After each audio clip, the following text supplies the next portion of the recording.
the best academy. Hi everyone, welcome to Harish academy. ఈరోజు current అఫైర్స్లో భాగంగా each and every టాపిక్ని మనము డీటెయిల్గా డిస్కస్ చేసుకుందాం. ఇవాళ మన first topic India Mauritius relations. Mauritius country prime minister Navin Chandra Ramgoolam గారు ఇండియాకి వచ్చారు, ఇండియాని విజిట్ చేశారు. సెప్టెంబర్ 9th నుంచి సెప్టెంబర్ 16th వరకు ఇండియాలో ఈయన పర్యటించబోతా ఉన్నారు. ఎస్టర్డే వారణాసి వెళ్ళారు. వారణాసిలో అక్కడ UP chief minister Yogi Adityanath గారు, ప్రైమ్ మినిస్టర్ మోడీ గారు రిసీవ్ చేసుకున్నారు. అయితే ఈ కాంటెక్స్లో మనం తెలుసుకోవాల్సింది ఇండియాకి మౌరీషియస్కి ఏమైనా ఎంఓఈస్ కుదిరాయా? మనం ప్రీవియస్ క్లాసెస్లో డిస్కస్ చేసుకున్నాం. కరెంట్ అఫైర్స్ స్టార్ట్ చేసినప్పుడు మార్చ్ 2025లో మార్చ్లో ప్రైమ్ మినిస్టర్ మోడీ గారు మౌరీషియస్ కంట్రీకి వెళ్ళారు. మౌరీషియస్ కంట్రీకి వెళ్ళినప్పుడు అక్కడ మహాసాగర్ అనే ఒక విజన్ డాక్యుమెంట్ని తొలిసారిగా అనౌన్స్ చేశారు. ఈ మహాసాగర్ విజన్ డాక్యుమెంట్ని ఎక్కడ అనౌన్స్ చేశారు ప్రైమ్ మినిస్టర్ మోడీ గారు అంటే మౌరీషియస్ కంట్రీ. ఇక్కడ మౌరీషియస్ కంట్రీ గురించి ఫస్ట్ తెలుసుకోవాలి. ఇది ఒక ఐలాండ్ కంట్రీ. మీరు ఇక్కడ అబ్జర్వ్ చేస్తే ఇది ఒక ద్వీపము, ఐలాండ్ కంట్రీ. దీని క్యాపిటల్ పోర్ట్ లూయిస్. ఇది ఐలాండ్ కంట్రీ అయినప్పటికీ ఆఫ్రికా కాంటినెంట్లో భాగమని చెప్పవచ్చు. నిజానికి ఇది ఆఫ్రికన్ కాంటినెంట్, ఆఫ్రికా ఖండానికి చెందిన కంట్రీగా చెప్పవచ్చు. సో ఇక్కడ గుర్తుపెట్టుకోవాల్సింది క్యాపిటల్ పోర్ట్ లూయిస్. ఇక మార్చ్ 2025లో ప్రైమ్ మినిస్టర్ మోడీ గారు మౌరీషియస్ కంట్రీకి వెళ్ళినప్పుడు అక్కడ ఇండియన్ ఓషన్ని మనము పరిరక్షించుకోవాలి, మనం ఇండియన్ ఓషన్ని సెక్యూర్గా జాగ్రత్తగా పరిరక్షించుకోవాలి అని చెప్పేసి ఈ మహాసాగర్ విజన్ డాక్యుమెంట్ని అక్కడ అనౌన్స్ చేశారు. అలానే ఆ విజిట్లో భాగంగా ప్రైమ్ మినిస్టర్ మోడీ గారికి మౌరీషియస్ కంట్రీ అత్యున్నత పురస్కారం, Mauritius countries highest civilian honour prime minister Modi గారికి వచ్చింది. ఈ మౌరీషియస్ కంట్రీకి చెందిన అత్యున్నత పౌర పురస్కారాన్ని అందుకున్న ఫస్ట్ ఇండియన్ కూడా ప్రైమ్ మినిస్టర్ మోడీ గారే. సో ఇక్కడ మహాసాగర్ ఇంకొకసారి మనం రీకాల్ చేసుకోవాలి. ఇది ఇండియన్ ఓషన్ కోసం తీసుకొని వచ్చిన విజన్ డాక్యుమెంట్. ఇక్కడ మహాసాగర్ అంటే mutually and holistic advancement for security and growth across the regions. ఇక ఇప్పుడు ఈ పర్యటనలో భాగంగా ఇప్పుడు మౌరీషియస్ country prime minister Navin Chandra Ramgoolam గారు ఇండియాకు వచ్చారు, మోడీ గారిని మీట్ అయ్యారు. కొన్ని ఎంఓఈస్ కుదిరాయి. ఏ రంగాల్లో ఎంఓఈలు కుదిరాయో తెలుసుకోవాలి. సో ఇక్కడ గుర్తుపెట్టుకోండి, first prime minister Navin Chandra Ramgoolam గారు. ఆ ఎంఓఈల కంటే ముందు మౌరీషియస్ కంట్రీకి మనము ఆర్థిక సహాయం అందించాలి అని చెప్పేసి డిసైడ్ అయ్యాము. అది మనకి exam point of view number కూడా చాలా ముఖ్యం. ఈ మౌరీషియస్ దేశానికి $680 million ఆర్థిక సహాయం, స్పెషల్ ఎకనామిక్ ప్యాకేజ్ని అనౌన్స్ చేయడం జరిగింది. అలానే భారతదేశంలో ముఖ్యంగా ఇండియన్స్కి తక్కువ రేట్లకే మెడిసిన్స్ అందించేందుకు ప్రధానమంత్రి జన్ ఔషధి కేంద్రాలు అనేవి ఉన్నాయి. ప్రధానమంత్రి జన్ ఔషధి కేంద్రాలు ఇవి ప్రజలకు, ముఖ్యంగా విదేశాల్లో ఉన్న వాళ్ళకు కూడా చీప్గా మెడిసిన్స్ అంటే క్వాలిటీ మెడిసిన్స్ తక్కువ రేట్లకే అందించాలని చెప్పేసి జన్ ఔషధి కేంద్రాలను తొలిసారిగా, ముఖ్యంగా భారతదేశంలో కాకపోకుండా తొలిసారిగా outside of the India ఏ కంట్రీలో జన్ ఔషధి కేంద్రాన్ని లాంచ్ చేశారు అంటే మౌరీషియస్. జన్ ఔషధి కేంద్రాన్ని ఇండియాలో కాకుండా తొలిసారిగా ఏ కంట్రీలో లాంచ్ చేశారంటే గుర్తుపెట్టుకోండి మౌరీషియస్. ఇక $680 million ఎకనామిక్ ప్యాకేజ్ని అనౌన్స్ చేశారు. ఇక అలానే కొన్ని ఎంఓయూస్ హెల్త్ సెక్టార్కి సంబంధించి, space sector, science and technology sector, ఈ ఆయుష్ రంగాన్ని అభివృద్ధి చేయడం కోసము కొన్ని ఎంఓయూలు కుదిరాయి. ఆ ఎంఓయూలు తెలుసుకోవాలి. ఒకటి వచ్చేసి మౌరీషియస్ కంట్రీలో ఆయుష్ సెంటర్ ఆఫ్ ఎక్సలెన్స్ని ఏర్పాటు చేయాలని చెప్పేసి ఒక ఒప్పందం కుదుర్చుకున్నారు. ఇక్కడ ఆయుష్ అంటే ఆయుర్వేద, యోగా, ఉనని, సిద్ధ, హోమియోపతి. మనము ఎవ్రీ ఇయర్ సెప్టెంబర్ 23న నేషనల్ ఆయుర్వేద డేని సెలబ్రేట్ చేసుకోవాలని చెప్పేసి ఇటీవలే గవర్నమెంట్ ఆఫ్ ఇండియా నిర్ణయించింది. ఇక ఇటీవలనే ministry of AYUSH national AYUSH mission సమ్మిట్ని, నేషనల్ ఆయుష్ మిషన్ సదస్సుని న్యూఢిల్లీలో నిర్వహించింది. ఇది సెప్టెంబర్ మంత్లో, ఈ నెలలోనే నిర్వహించింది. ఆ విషయం గుర్తుపెట్టుకోండి, ఆయుష్ మంత్రిత్వ శాఖ. ఇక మరొక అగ్రిమెంట్ కావచ్చు, ఒప్పందం కావచ్చు, మిషన్ కర్మయోగి కింద. మిషన్ కర్మయోగి అనేది ఇది సివిల్ సర్వెంట్స్, ఈ సివిల్ అధికారులు ఉంటారు కదా, అధికారులు, ఆ సివిల్ సర్వెంట్స్కి కెపాసిటీ బిల్డింగ్, వాళ్ళకి ట్రైనింగ్ ఇవ్వడం కోసం లాంచ్ చేసిన ఒక ఇనిషియేటివ్. ఈ మిషన్ కర్మయోగి మౌరీషియస్లో కూడా అక్కడ ఉన్న అధికారులకి, సివిల్ సర్వెంట్స్కి మిషన్ కర్మయోగిలో భాగంగా ట్రైనింగ్ ఇవ్వబోతా ఉన్నారట. ఇక అలానే ఎడ్యుకేషన్ సెక్టార్కి సంబంధించి IIT Madras, Indian institute of plantation management, ఇది బెంగళూరులో ఉంటుంది. ఈ రెండింటితో యూనివర్సిటీ ఆఫ్ మౌరీషియస్ ఒక ఒప్పందం కుదుర్చుకునేది ఎడ్యుకేషన్ సెక్టార్కి సంబంధించి. ఇక అలానే మౌరీషియస్ పోర్ట్ని డెవలప్ చేయాలని చెప్పేసి ఒక నిర్ణయం తీసుకున్నారు. చాగోస్ మెరైన్ ప్రొటెక్టెడ్ ఏరియా అని చెప్పేసి ఒకటి ఉంటుంది. ఇది మౌరీషియస్లో చాగోస్ మెరైన్ ప్రొటెక్టెడ్ ఏరియా. ఇది ఒక జీవ వైవిధ్యం, బయోడైవర్సిటీ ప్రాంతము. అక్కడ సముద్ర జీవ వైవిధ్యం ఎక్కువగా ఉంటుంది. ఆ ప్రాంతాన్ని పరిరక్షించాలి ఇద్దరూ కలిసి అని చెప్పేసి నిర్ణయం తీసుకున్నారు. ఇక సైన్స్ అండ్ టెక్నాలజీ, ఓషియానోగ్రఫీకి సంబంధించి, public administration, power sector, space cooperation సంబంధించి ఎంఓయూలు కుదిరినాయి. సో ఇది India Mauritius relations. Next one again international relations, India UAE relations. దుబాయ్లో తొలి విదేశీ క్యాంపస్ను ప్రారంభించిన Indian institute of management Ahmedabad, IIM Ahmedabad. ఇటీవలనే మనము ఎన్ఐఆర్ఎఫ్ ర్యాంకింగ్స్ గురించి డిస్కస్ చేసుకున్నాం. నేషనల్ ఇన్స్టిట్యూషనల్ ర్యాంకింగ్ ఫ్రేమ్వర్క్ గురించి డిస్కస్ చేసుకున్నప్పుడు ఆ ఎన్ఐఆర్ఎఫ్ ర్యాంకింగ్స్ 2025లో ఒక కాంపోనెంట్ ఉంటుంది, ఒక కేటగిరీ, మేనేజ్మెంట్ కేటగిరీ. ఆ మేనేజ్మెంట్ కేటగిరీలో టాప్ వచ్చేసి ఐఐఎం అహ్మదాబాద్. ఈ ఐఐఎం అహ్మదాబాద్ తొలిసారిగా ఒక క్యాంపస్ను ఫారిన్ కంట్రీలో ఏర్పాటు చేసింది. అది యుఏఈ కంట్రీలో ఏర్పాటు చేసింది. యుఏఈలోని దుబాయ్, గుర్తుపెట్టుకోండి దుబాయ్. ఇక్కడ యుఏఈ ఇది ఒక గల్ఫ్ కంట్రీ. దీని క్యాపిటల్ వచ్చేసి అబుదాబి, క్యాపిటల్ మాత్రం అబుదాబి, బట్ క్యాంపస్ని ఏర్పాటు చేసింది దుబాయ్.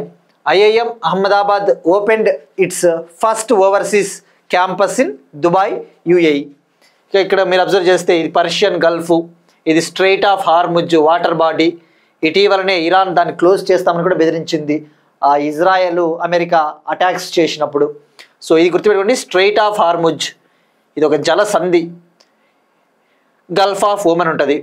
ఇది చాలా కీలకం, యుఏఈ మనకి చాలా కీలకం. ఎందుకంటే భారతదేశానికి ఎల్పిజి గ్యాస్ కావచ్చు, ఎల్ఎన్జి లిక్విఫైడ్ న్యాచురల్ గ్యాస్ని ఎక్కువగా సప్లై చేస్తూ ఉంటుంది.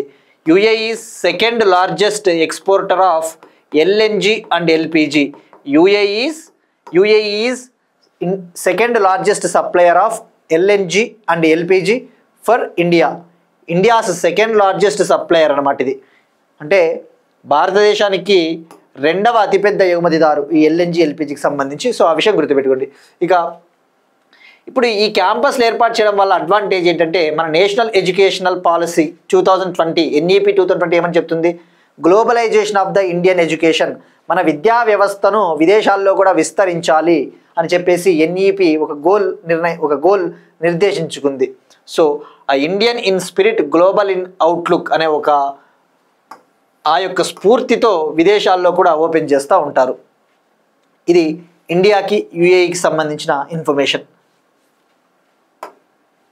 Next one Swasth Nari Sashakt Parivar Abhiyan. ఇదొక ఉమెన్స్ హెల్త్ క్యాంపెయిన్ అని చెప్పవచ్చు. ఇండియాలో మహిళల ఆరోగ్య రంగాన్ని, ముఖ్యంగా ఇండియాలో మహిళలకు ఆరోగ్యాన్ని పెంపొందించాలి, to improve the women's health. ఒక క్యాంపెయిన్ని ప్రైమ్ మినిస్టర్ మోడీ గారు లాంచ్ చేయబోతా ఉన్నారు. ప్రైమ్ మినిస్టర్ మోడీ గారు 17th సెప్టెంబర్న మధ్యప్రదేశ్లోని ఇండోర్లో ఈ స్వస్థ్ నారీ సశక్త్ పరివార్ అభియాన్ క్యాంపెయిన్ని లాంచ్ చేయబోతా ఉన్నారు. ఇది అక్టోబర్ 2 వరకు కొనసాగబోతా ఉంది. అక్టోబర్ 2 గాంధీ జయంతి వరకు కొనసాగబోతా ఉంది. మరి ఈ క్యాంపెయిన్ ముఖ్య ఉద్దేశం ఏంటి? ఇండియాలో ముఖ్యంగా ఉమెన్ కావచ్చు, బాలికలు ఎక్కువగా పౌష్టికాహార లోపంతో బాధపడుతూ ఉంటారు. అలానే చాలా డిసీజెస్ ఎక్కువగా ఉంటాయి. ముఖ్యంగా ట్రైబల్ ఏరియాస్లో మహిళలకి సికిల్ సెల్ అనీమియా అటువంటి డిసీజెస్ ఉంటాయి. బట్ స్క్రీనింగ్ ఫెసిలిటీస్ సరిగా ఉండవు. అంటే ఆ వ్యాధులకు సంబంధించిన పరీక్షలు చేసే మౌలిక వసతులు ఉండవు. So to improve such kind of health care and diagnostic facilities for women across the India, government of India is going to launch a campaign called Swasth Nari Sashakt Parivar Abhiyan. ఇందులో భాగంగా they are going to set up 75,000 health camps across India. ఇందులో భాగంగా భారతదేశ వ్యాప్తంగా 75,000 ఆరోగ్య క్యాంపెయిన్లు, health క్యాంపెయిన్లు, ఆరోగ్య సదస్సులు, ముఖ్యంగా మనం చూస్తూ ఉంటాం గ్రామీణ ప్రాంతాల్లో హెల్త్ క్యాంపెయిన్లు ఏర్పాటు చేసి అక్కడ స్క్రీనింగ్ టెస్ట్లు ఉచితంగా, ఐ టెస్ట్లు అటువంటివి, డెంటిస్ట్ టెస్ట్లు అటువంటివి చేస్తూ ఉంటారు, డెంటల్ టెస్ట్స్ అటువంటివి. సో అటువంటి టెస్ట్లన్నీ ఇక్కడ చేయబోతూ ఉన్నారు.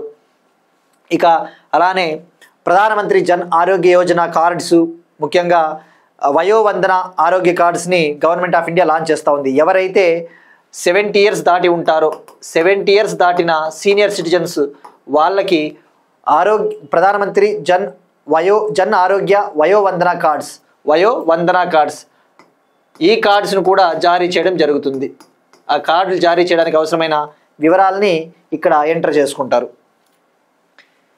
సో ఇది స్వస్థ్ నారీ సశక్త్ పరివార్ అభియాన్. ఇది గుర్తుపెట్టుకోండి, ఇది వచ్చేసి మొత్తం నేషన్ వైడ్ క్యాంపెయిన్, జాతీయ వ్యాప్తంగా కంట్రీ వైడ్ జరుగుతుంది. ఇండోర్లో మోడీ గారు లాంచ్ చేయబోతా ఉన్నారు. నెక్స్ట్ వన్, యుద్ధ భూమి పర్యాటకం. మనము టూరిజం పాయింట్ ఆఫ్ వ్యూలో చూస్తే డిఫరెంట్ టూరిజమ్స్ ఉంటాయి. రిలీజియస్ టూరిజం, ఆధ్యాత్మిక పర్యాటక రంగము, లేదంటే వైల్డ్ లైఫ్ టూరిజం అంటే వన్యప్రాణులను చూడడానికి మనం వెళ్తూ ఉంటాము, అదొక రకమైన టూరిజము. అలానే హెలి టూరిజం అంటే హెలికాప్టర్ల ద్వారా మనము భూమిని ఇవన్నీ కూడా వీక్షించవచ్చు, హెలి టూరిజం కావచ్చు. మెడికల్ టూరిజం అంటే విదేశాలకు చెందిన వాళ్ళు ముఖ్యంగా ఇండియాలో ఏవైనా ఆరోగ్యం కోసము, ఏవైనా హార్ట్ ఆపరేషన్స్, సర్జరీల కోసము ఇండియాకు వస్తూ ఉంటారు, దాన్ని మెడికల్ టూరిజం అంటారు. Spiritual tourism. సో ఇలా డిఫరెంట్ టూరిజమ్స్ ఉంటాయి. అలానే ఇక్కడ మరొకటి బ్యాటిల్ ఫీల్డ్ టూరిజం అనే దాన్ని కూడా గవర్నమెంట్ ఆఫ్ ఇండియా లాంచ్ చేయబోతా ఉంది. గవర్నమెంట్ ఆఫ్ ఇండియా అదే పనిగా ఒక స్కీమ్ని లాంచ్ చేసింది, భారత్ రణభూమి దర్శన్ స్కీమ్. రణభూమి అంటేనే యుద్ధ భూమి.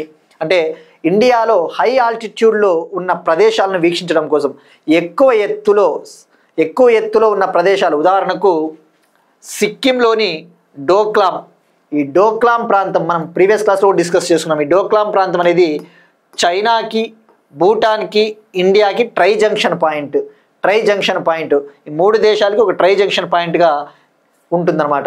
సో ఇప్పుడు ఈ డోక్లాం ప్రాంతాన్ని, అలానే సిక్కింలో మరో 2 ప్రాంతాలు, నాతూలా పాసు మరియు చోలా అనే పాస్, ఈ 3 ప్రాంతాలని డొమెస్టిక్ టూరిస్టుల కోసం, భారతదేశ పర్యాటకుల కోసము ఓపెన్ చేయబోతా ఉన్నారు. సో ఇవి చాలా హై ఆల్టిట్యూడ్లో ఉంటాయి. ఈ డోక్లాం అయితే 14,000 అడుగుల ఎత్తులో ఉంటుంది, అంత హై ఆల్టిట్యూడ్లో ఉంటుంది. సో ఇప్పుడు ఇది వచ్చేసి బ్యాటిల్ ఫీల్డ్ టూరిజం. సో ఇక్కడ గుర్తుపెట్టుకోవాల్సింది, సిక్కిం లాంచ్ చేయబోతోంది సెప్టెంబర్ 27 నుంచి. సెప్టెంబర్ 27 నుంచి లాంచ్ చేయబోతోంది. సో ఈ 3 ప్రాంతాలు, Nathula, Chola, Doklam. Next one, state specific current affairs. ఉత్తరాఖండ్లో సుస్థిరమైన పర్యాటకాన్ని ప్రోత్సహించడానికి ఇండియా మరియు ఏషియన్ డెవలప్మెంట్ బ్యాంక్ మధ్య $126 మిలియన్ లోన్ అగ్రిమెంట్, రుణ ఒప్పందము. ఏషియన్ డెవలప్మెంట్ బ్యాంక్తో government of India $126 million loan అగ్రిమెంట్ని కుదుర్చుకునింది. దీనికి రీజన్ ఏంటంటే, ఉత్తరాఖండ్లో గర్హ్వాల్ డిస్టిక్లో, మనం నిన్ననే డిస్కస్ చేసుకున్నాం, గర్హ్వాల్ హిమాలయాస్, కుమావున్ హిమాలయాస్, గర్హ్వాల్ హిమాలయాస్ ఎక్కడ అంటే ఉత్తరాఖండ్లోని గర్హ్వాల్ డిస్టిక్లో ప్రాంతాలను సుస్థిరంగా అభివృద్ధి చేయాలి, సస్టైనబుల్గా వాటిని డెవలప్ చేయాలి, అక్కడ సస్టైనబుల్ టూరిజంని డెవలప్ చేయాలి అని చెప్పేసి ఈ ఒప్పందం కుదుర్చుకున్నారు. ఇందులో భాగంగా ఈ ఏడీబీ లోన్ ఇవ్వబోతా ఉంది ఇండియాకి. సో మరి సస్టైనబుల్ టూరిజం అంటే ఏంటి? మనం చూస్తూ ఉంటాం, ఏ టూరిజం అయినా కూడా జనరల్గా ఎన్విరాన్మెంట్కి ఇబ్బంది కలిగించకూడదు. మనం ఒక ప్రదేశానికి వెళ్తూ ఉన్నాము అంటే అక్కడ ఏ వేస్ట్ అనేది ఎక్కడ పడితే అక్కడ పడేయకోకుండా వాటిని జాగ్రత్తగా ఆ ప్రాంతాలని మనము విజిట్ చేసి రావాలి. అదే సస్టైనబుల్ టూరిజం.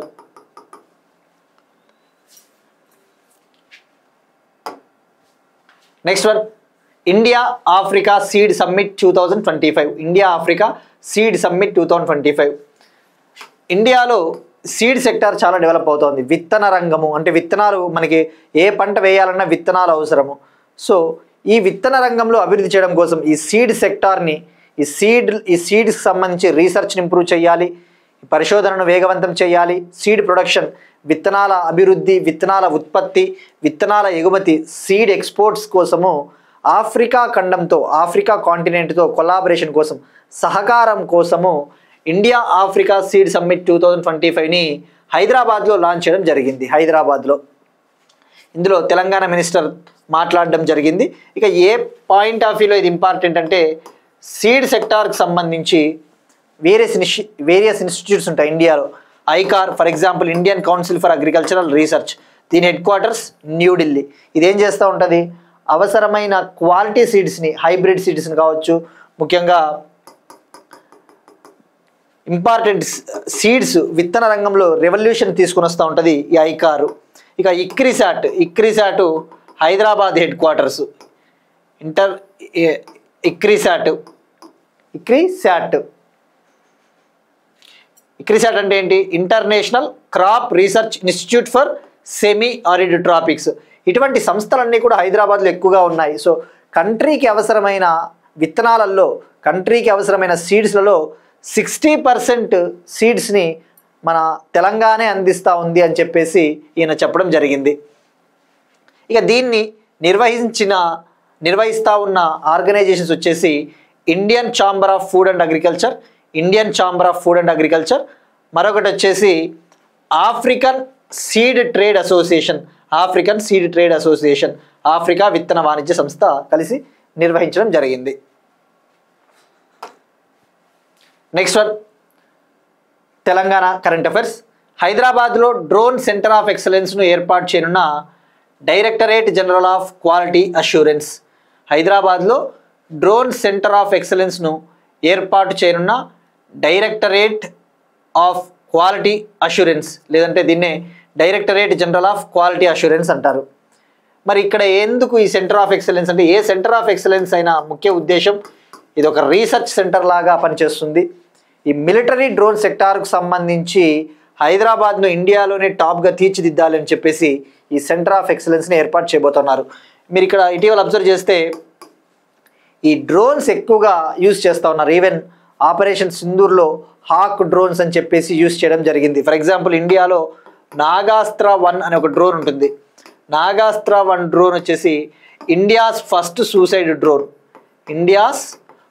సూసైడ్ డ్రోన్ అంటే ఏంటి, ఇది ఆత్మాహుతి డ్రోన్. దీన్ని కనుక లాంచ్ చేస్తే టార్గెట్ ప్రాంతాలని, శత్రు ప్రాంతాలని నాశనం చేస్తుంది అనమాట. సో ఇది దీన్నే కమికజే డ్రోన్ అని కూడా అంటారు. కమికజే డ్రోన్ అంటే అప్పట్లో వరల్డ్ వార్ టైంలో జపాను ఎక్కువగా యూజ్ చేసిందంట ఈ డ్రోన్స్ని. ఇది కమికజే అనేది జపనీస్ టర్మ్. సో ఈ కాంటెక్స్లో ఈ మిలిటరీ డ్రోన్స్ని డెవలప్ చేయాలి అని చెప్పేసి ఈ సెంటర్ ఆఫ్ ఎక్సలెన్స్ని ఏర్పాటు చేయబోతూ ఉన్నారు. Next one, again state specific. మొదటి ట్రాఫిక్ సమ్మిట్ను నిర్వహించబోతా ఉన్న హైదరాబాద్ సెప్టెంబర్ 18 నుంచి తొలిసారిగా for the first time traffic సమ్మిట్ని హైదరాబాద్ కండక్ట్ చేయబోతా ఉందట. ఇక్కడ పేర్లోనే ఉంది ట్రాఫిక్ సమ్మిట్. ఇది రోడ్ సేఫ్టీకి సంబంధించి, ఇండియాలో రోడ్ యాక్సిడెంట్స్ ఎక్కువగా జరుగుతున్నాయి. ఇటీవల ministry of road transport and highways మంత్రిత్వ శాఖ ఒక రిపోర్ట్ విడుదల చేసింది. Road accidents in India 2023 report. అంటే 2023లో ఇండియాలో ఈ రోడ్డు ప్రమాదాలు జరిగిన వాటికి సంబంధించి ఒక నివేదిక, యాన్యువల్ రిపోర్ట్, ప్రతి సంవత్సరం విడుదల చేసే ఒక నివేదిక. ఈ రిపోర్ట్ ప్రకారము రోడ్ యాక్సిడెంట్స్ హయ్యెస్ట్గా తమిళనాడులో జరిగాయట 2023లో highest road accidents Tamil Nadu. Second ప్లేస్లో మధ్యప్రదేశ్ ఉంది. ఇక 2022తో పోల్చుకుంటే 2023లో రోడ్ యాక్సిడెంట్స్ పెరిగినాయట. సో ఆ విషయం గుర్తుపెట్టుకోండి, పెరిగాయి. ఎక్కువగా అత్యధికంగా రోడ్డు ప్రమాద మరణాలు వేటి వల్ల సంభవిస్తూ ఉన్నాయంటే 2 వీలర్స్, ఈ ద్విచక్ర వాహనాల వల్ల అత్యధిక రోడ్డు ప్రమాద మరణాలు సంభవిస్తూ ఉన్నాయి. ఇక 18 to 45 ఇయర్స్ ఓల్డ్ మధ్య ఉన్న వాళ్ళు ఎక్కువగా చనిపోతూ ఉన్నారు ఈ రోడ్డు ప్రమాదాల్లో అని చెప్పేసి కూడా చెప్పడం జరిగింది. ఇక ఇప్పుడు ఈ ట్రాఫిక్ సమ్మిట్ విషయానికి వస్తే దీని ముఖ్య ఉద్దేశం, the main purpose of the summit is to generate the awareness among the people about road safety. ప్రజలలో ఈ రోడ్డు భద్రతకు సంబంధించి అవగాహనను తీసుకురావాలి అని చెప్పేసి నెక్లెస్ రోడ్ వద్ద సెప్టెంబర్ 18 మరియు సెప్టెంబర్ 19 ఈ 2 రోజుల పాటు నిర్వహించబోతా ఉన్నారట తొలిసారిగా. ఇప్పుడు ఒక క్వశ్చన్ చూద్దాం.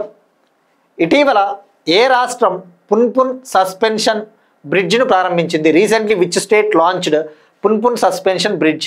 Option A Bihar, Jharkhand, Chhattisgarh, Madhya Pradesh. మనం డిస్కస్ చేసుకున్నాం పున్పున్ సస్పెన్షన్ బ్రిడ్జ్. పున్పున్ అనేది ఒక రివరు. ఈ రివరు ఎక్కడ ఆరిజినేట్ అవుతుంది అంటే ఎక్కడ పుడుతుంది అది ట్రై చేయండి. మనం డిస్కస్ చేసుకున్నాం.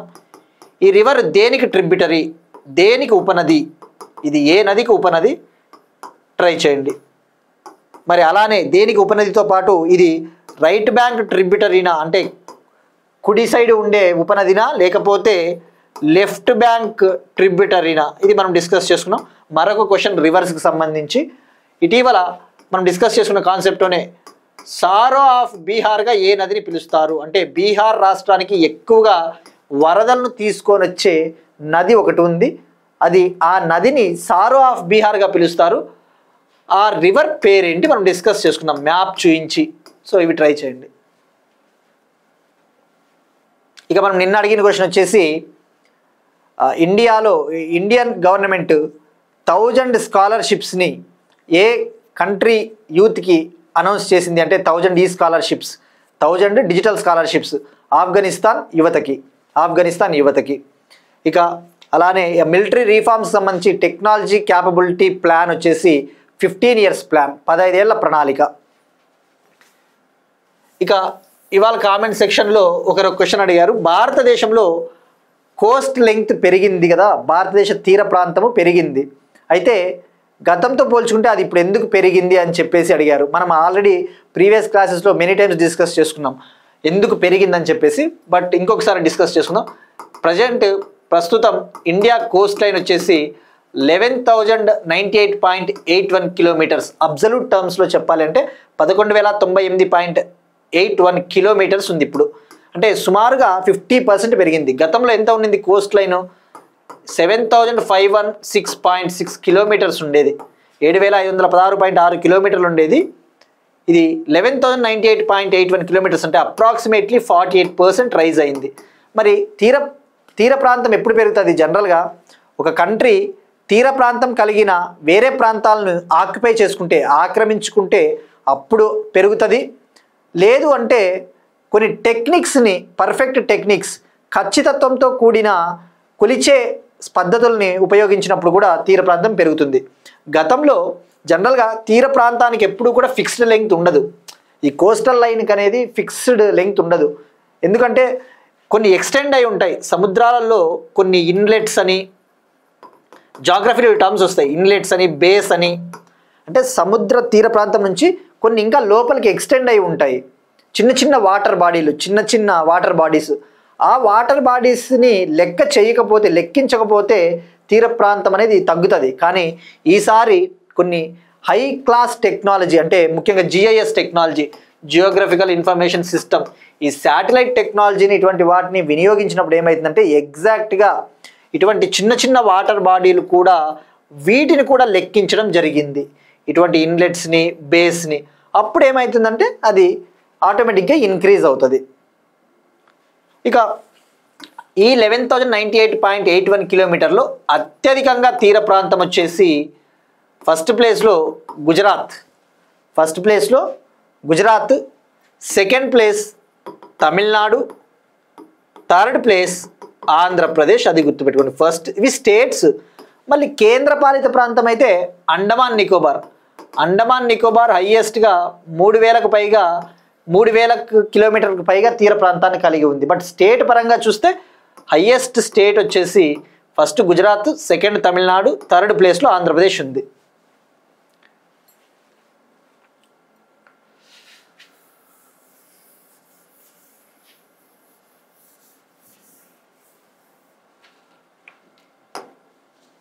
నెక్స్ట్ వన్ ఎకానమీకి సంబంధించిన current affairs.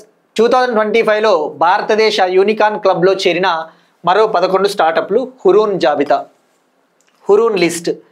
Hurun India report 2025 ప్రకారం ASK private wealth Hurun India report 2025 ప్రకారము 2025లో యూనికార్న్ క్లబ్లో మరో 11 స్టార్టప్స్ జాయిన్ అయ్యాయట. ఫస్ట్ ఇక్కడ యూనికార్న్ అంటే ఏంటి? యూనికార్న్ అంటే ఏదైనా ఒక ప్రైవేట్ స్టార్టప్ కంపెనీ విలువ $1 బిలియన్ కంటే ఎక్కువ ఉంటే దాన్ని $1 బిలియన్ లేదా అంతకంటే ఎక్కువ ఉంటే దాన్ని యూనికార్న్ కంపెనీగా పిలుస్తారు. The privately held startup company whose value is more than $1 billion. $1 billion కంటే ఎక్కువ విలువ ఉంటే దాన్ని యూనికార్న్ కంపెనీగా పిలుస్తారు.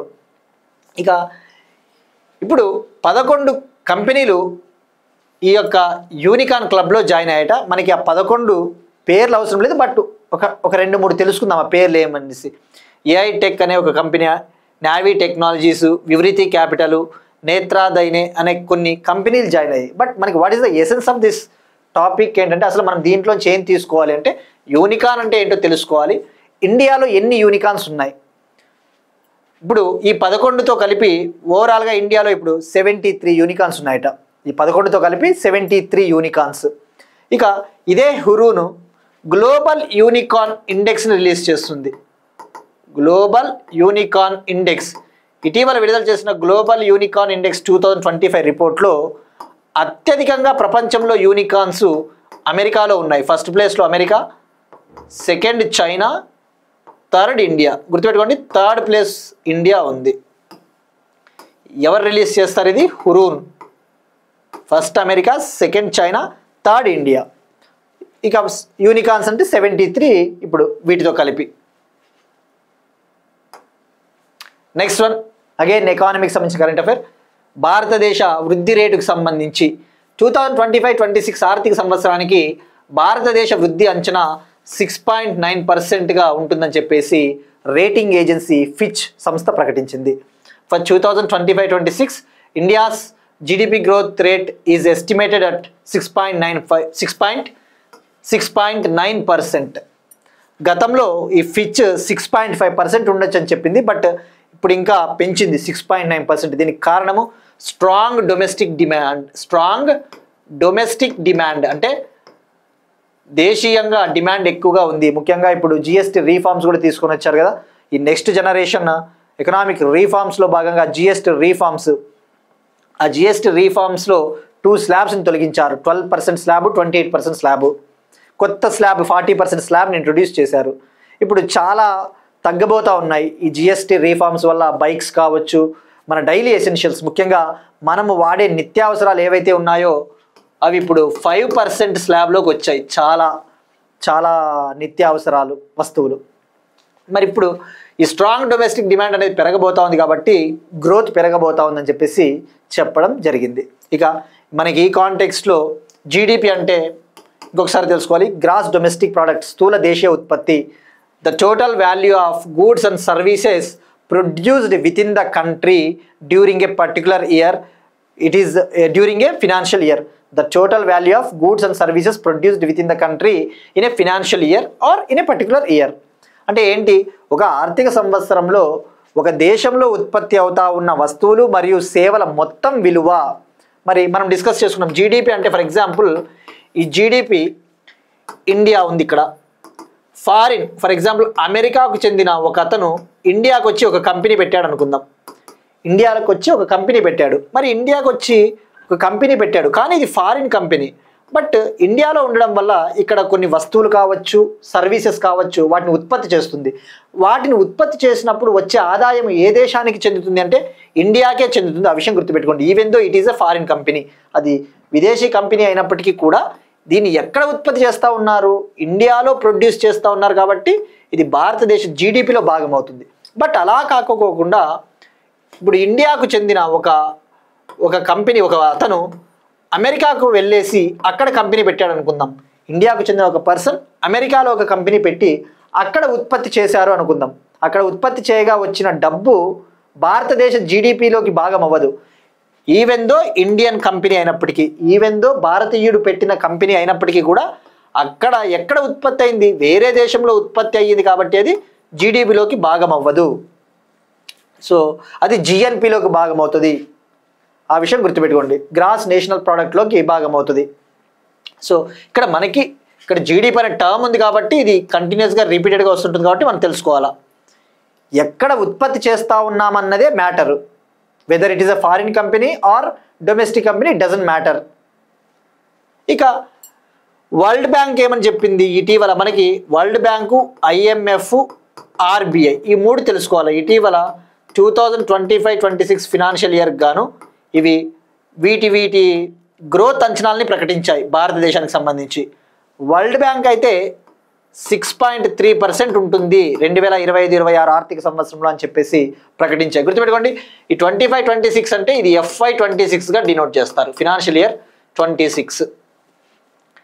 ఇక వరల్డ్ బ్యాంకు ఈ సంవత్సరం భారతదేశం 6.3%తో గ్రో అవుతుందని చెప్పేసి ప్రకటించింది. IMF వచ్చేసి 6.4% అని చెప్పింది. 2025-26, 2026-27 ఈ 2 ఆర్థిక సంవత్సరాల కాలానికి గాను భారతదేశ వృద్ధి రేటు 6.4% ఉంటుందని చెప్పేసి ఇంటర్నేషనల్ మానిటరీ ఫండ్ తన రిపోర్ట్ వరల్డ్ ఎకనామిక్ అవుట్లుక్లో ప్రకటించింది. ఇక RBI అయితే 6.5% ఉంటుందని చెప్పేసి ప్రకటించింది. RBI, reserve bank of India ఎంత ప్రకటించింది? 6.5% ఉంటుంది ఈ సంవత్సరం అని చెప్పేసి ప్రకటించింది. సో ఇవి మనకి ఈ 3 గుర్తుపెట్టుకుంటే సరిపోతుంది, ఎందుకంటే ఇవి అంతర్జాతీయము మళ్ళీ దేశీయంగా RBI కాబట్టి important. Next one, national security డిఫెన్స్కి సంబంధించిన కరెంట్ అఫైర్స్. సముద్ర ప్రదక్షిణ, మొట్టమొదటి త్రివిధ సేవల మహిళల సెయిలింగ్ యాత్ర. సముద్ర ప్రదక్షిణ, first ever tri service all women circumnavigation sailing expedition. ఇదొక ప్రపంచంలోనే మొదటిసారిగా పూర్తి స్థాయిలో మహిళలు చేపడతా ఉన్న సముద్ర ప్రదక్షిణ యాత్ర. For the first time in the world an all women team is carrying out an expedition, sailing expedition called సముద్ర ప్రదక్షిణ. మరి ఏంటిది అసలు? ఈ పేరులోనే ఉంది ప్రదక్షిణ అంటే సముద్రాన్ని చుట్టి రావడం ఒక బోట్ ద్వారా. ఆ బోట్ పేరు వచ్చేసి Indian army sailing vessel Triveni. Indian army sailing vessel Triveni అనే ఒక బోట్ ద్వారా, ఒక అడ్వాన్స్డ్ బోట్ ద్వారా 10 మంది మహిళా అధికారులు, 10 ఉమెన్ ఆఫీసర్స్, వీళ్ళు Indian army, navy, air force ఈ ట్రై సర్వీసెస్ త్రివిధ దళాలకు చెందిన మహిళా అధికారులు రాబోయే 9 నెలల్లో 26,000 నాటికల్ మైల్స్, 26,000 నాటికల్ మైల్స్ని ట్రావెల్ చేయబోతున్నారు. 26,000 నాటికల్ మైల్స్ని వీళ్ళు చుట్టి రాబోతూ ఉన్నారు. ఈ ప్రాసెస్లో భాగంగా ఈక్వేటర్ని, భూమధ్య రేఖని 2 సార్లు దాటబోతూ ఉన్నారట. ఇక ఇది వచ్చేసి లెఫ్టినెంట్ కల్నల్ అనూజా వరూద్కర్ గారి నేతృత్వంలో సాగుతా ఉన్న యాత్ర. లెఫ్టినెంట్ కల్నల్ అనూజా వరూద్కర్ గారి లీడర్షిప్లో ఈ సెయిలింగ్ ఎక్స్పిడిషన్ స్టార్ట్ అయింది. ఈ ఎక్స్పిడిషన్ని డిఫెన్స్ మినిస్టర్ రాజ్నాథ్ సింగ్ గారు వర్చువల్గా అంటే ఆన్లైన్ పద్ధతిలో రిమోట్ నొక్కి ముంబైలోని గేట్వే ఆఫ్ ఇండియా వద్ద లాంచ్ చేశారు. వీళ్ళు 2026 మేలో మళ్ళీ ముంబైకి రీచ్ అవుతారు. నెక్స్ట్ వన్, నావికా దళం కోసం అధునాతన 3D నావెల్ నిఘా రాడార్ను అభివృద్ధి చేసిన టాటా అడ్వాన్స్డ్ సిస్టమ్స్ సంస్థ ఇండియన్ నేవీ కోసము, ముఖ్యంగా ఇండియన్ నేవీలో ఉపయోగించే వార్షిప్స్ ఇవి ఉంటాయి కదా, ఈ యుద్ధ నౌకలు. ఆ యుద్ధ నౌకలకి ఎక్కువగా థ్రెట్స్ ఎక్కువగా ఉంటాయి, ముప్పులు. శత్రు దేశాలకు చెందిన సూపర్సోనిక్ మిసైల్స్ కావచ్చు, యాంటీ రేడియేషన్ మిసైల్స్, డ్రోన్స్ నుంచి ఎక్కువగా ముప్పు ఉంటుంది. సో అటువంటి ముప్పుని ముందుగానే పసిగట్టడం కోసం, to detect those kind of vulnerabilities in advance, ఈ టాటా అడ్వాన్స్డ్ సిస్టమ్స్ ఒక అడ్వాన్స్డ్ 3D నావెల్ సర్వేలెన్స్ రేడార్ని డెవలప్ చేసింది. 3D air surveillance రాడార్ని. దీన్ని స్పెయిన్కు చెందిన ఇంద్రా అనే ఒక కంపెనీ సహాయంతో డెవలప్ చేశారు. దీన్ని ఇండియాలోని ఒక యుద్ధ నౌక పైన, ఒక వార్షిప్ పైన ఏర్పాటు చేశారు ఈ రాడార్ని. మరి దీని పేరు వచ్చేసి లాంజా ఎన్ అనేది పేరు. తద్వారా జనరల్గా ఇటువంటి రేడార్లు, ఈ 3D నావెల్ నిఘా రేడార్లు స్పెయిన్లోని యుద్ధ నౌకలపైన ఏర్పాటు చేస్తూ ఉంటారట. ఫర్ ద ఫస్ట్ టైం స్పెయిన్లో కాకోకుండా out side of the Spain తొలిసారిగా ఒక కంట్రీలో ఏర్పాటు చేశారు, అది ఇండియాలో. దాన్ని ఏర్పాటు చేయడానికి సహకరించిన సంస్థ Tata advanced systems limited. So it is the first Indian company to build and deploy the next generation naval surveillance radar systems. Next one, Da Vinci surgical robot. Da Vinci surgical robot. AIIMS Delhi.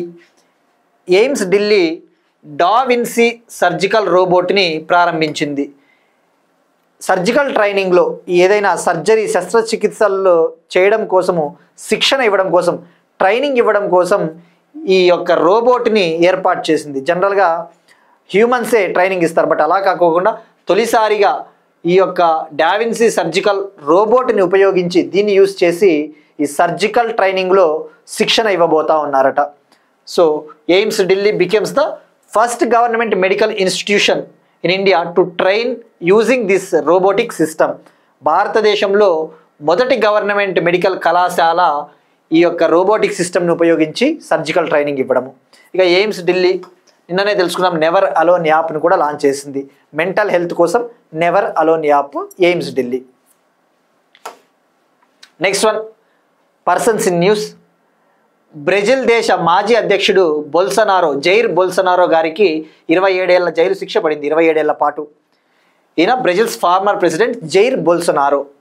ఈయన 2018లో ప్రెసిడెంట్గా ఎన్నికయ్యారు, 2022లో ఓడిపోయారట. అయితే ఓడిపోయిన తర్వాత ఎలాగైనా Brazil ప్రభుత్వాన్ని కూల్చేసి అక్కడ ఒక మిలిటరీ కూప్ని తీసుకొని వచ్చి, కూప్ అంటే తిరుగుబాటు చేసి అక్కడ డెమోక్రసీని నాశనం చేయాలని చూశాడన్న రీజన్స్తో, కారణాలతో బ్రెజిల్ సుప్రీంకోర్టు 27 ఇయర్స్ జైలు శిక్ష విధించడం జరిగింది. ఎగ్జామ్లో ఎలా అడుగుతారంటే ఇటీవల ఏ దేశ మాజీ అధ్యక్షుడికి ఈ యొక్క కుట్ర కారణం చేత 27 ఏళ్ల పాటు జైలు శిక్ష అంటే మనకి డైరెక్ట్గా ఈ పర్సన్. ఇక ప్రస్తుతం బ్రెజిల్ అధ్యక్షుడు వచ్చేసి Lula da Silva. Brazil BRICS country. ఇక బ్రెజిల్ క్యాపిటల్ బ్రసీలియా. ఇది ఒక South American country. Next one, స్పోర్ట్స్కి సంబంధించి ICC international cricket council will to win అనే ఒక క్యాంపెయిన్ని లాంచ్ చేసింది. Will to win 2025 September 30th నుంచి నవంబర్ 2 వరకు ఇండియా శ్రీలంకలో women's ODI world cup cricket tournament జరగబోతా ఉంది. సో ఆ ఉమెన్స్ క్రికెట్ని అభివృద్ధి చేయాలి, డెవలప్ చేయాలి, ఈ ఓడిఐ వరల్డ్ కప్కి బాగా ఎక్కువగా ప్రచారము తీసుకురావాలి అని చెప్పేసి ఈ విల్ టు విన్ అనే ఒక క్యాంపెయిన్ని లాంచ్ చేసింది ఐసీసీ ఇంటర్నేషనల్ క్రికెట్ కౌన్సిల్. దీని హెడ్ క్వార్టర్స్ వచ్చేసి దుబాయ్, యుఏఈ. దీనికి ప్రస్తుతం చైర్మన్గా మన హోమ్ మినిస్టర్ అమిత్ షా గారి కొడుకు జై షా గారు ఉన్నారు. ఇక ఈ విల్ టు విన్ క్యాంపెయిన్ ఎవరు లాంచ్ చేశారంటే ఐసీసీ అనే విషయం గుర్తుపెట్టుకోండి. ఈ ICC women's cricket world cup 2 కంట్రీస్లో జరగబోతా ఉంది, ఇండియా, శ్రీలంక. ఇండియాలోని 4 క్రికెట్ గ్రౌండ్స్, శ్రీలంకలోని కొలంబో. ఓవరాల్గా 5 వెన్యూస్, 5 క్రికెట్ గ్రౌండ్లలో ఇది జరగబోతా ఉంది. ఇందులో ఆంధ్రప్రదేశ్కు చెందిన Visakhapatnam doctor YS Rajasekhara Reddy cricket stadium కూడా ఉంది, ఒక వెన్యూ. ఆ విషయం గుర్తుపెట్టుకోండి. ఓవరాల్గా 5 వెన్యూస్, ఇండియాలో 4 క్రికెట్ గ్రౌండ్స్, శ్రీలంక 1. ఇది ఈ సంవత్సరం జరగబోతా ఉన్న ఉమెన్స్ ఓడిఐ వరల్డ్ కప్ 13వ ఎడిషన్ అట, 13వ వరల్డ్ కప్. ఇక ఇటీవలనే ఐసీసీ ఈ ఉమెన్స్ క్రికెట్ని డెవలప్ చేయడం కోసం, ఈ మహిళా క్రికెట్ని డెవలప్ చేయడం కోసం బాగా ప్రాచుర్యం కల్పించాలి అని చెప్పేసి ఐసీసీ గూగుల్తో ఒప్పందం కుదుర్చుకునింది. గూగుల్తో ఒక డీల్ కుదుర్చుకునింది. ఈ డీల్లో భాగంగా గూగుల్ తన అడ్వాన్స్ టెక్నాలజీని ఉపయోగించి మహిళా క్రికెట్కి ఎక్కువగా ప్రాచుర్యం, ఎంపవర్మెంట్, అవేర్నెస్ కల్పిస్తుంది. సో ఇది విల్ టు విన్ క్యాంపెయిన్. ఇక books in news. The Chola tigers, the Avengers of Somnath అనే పుస్తకాన్ని అమీష్ త్రిపాఠి అనే ఒక ఆథరు రచించారు. ఈ బుక్ని రాయడం జరిగింది. ఈ బుక్ని చెన్నైలో లాంచ్ చేశారు. రజనీకాంత్ గారు మరియు ఈ అమీష్ త్రిపాఠి ఇద్దరు కలిసి ఈ బుక్ని చెన్నైలో లాంచ్ చేశారు, Tamil Nadu.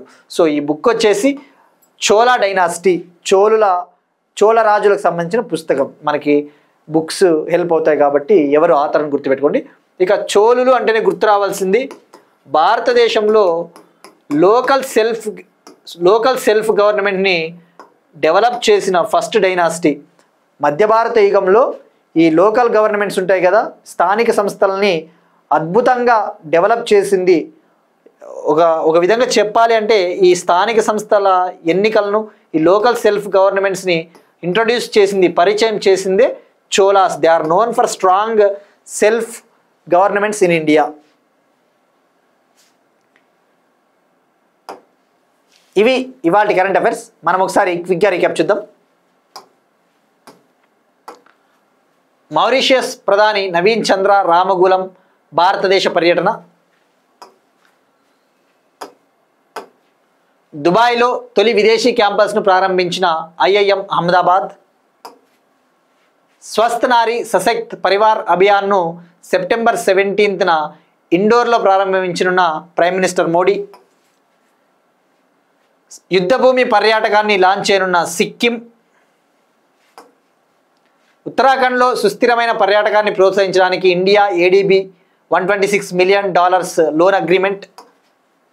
India Africa seed summit 2025 Hyderabad. హైదరాబాద్లో డ్రోన్ సెంటర్ ఆఫ్ ఎక్సలెన్స్ను ఏర్పాటు చేయనున్న directorate general of quality assurance. First traffic సమ్మిట్ను నిర్వహించనున్న తెలంగాణ ప్రభుత్వం హైదరాబాద్లో నిర్వహించనున్నారు సెప్టెంబర్ 18th. 2025లో భారతదేశ యూనికార్న్ క్లబ్లో చేరిన మరో 11 స్టార్టప్లు హురూన్ లిస్ట్. 2025-26 ఆర్థిక సంవత్సరానికి భారతదేశ వృద్ధి అంచనా 6.9%. ఫిచ్. సముద్ర ప్రదక్షిణ మొట్టమొదటి త్రివిధ సేవల మహిళల సెయిలింగ్ యాత్ర. లాంజా ఎన్ నావికా దళం కోసం అధునాతన 3D నావెల్ నిఘా రేడార్ను డెవలప్ చేసిన టాటా అడ్వాన్స్డ్ సిస్టమ్స్.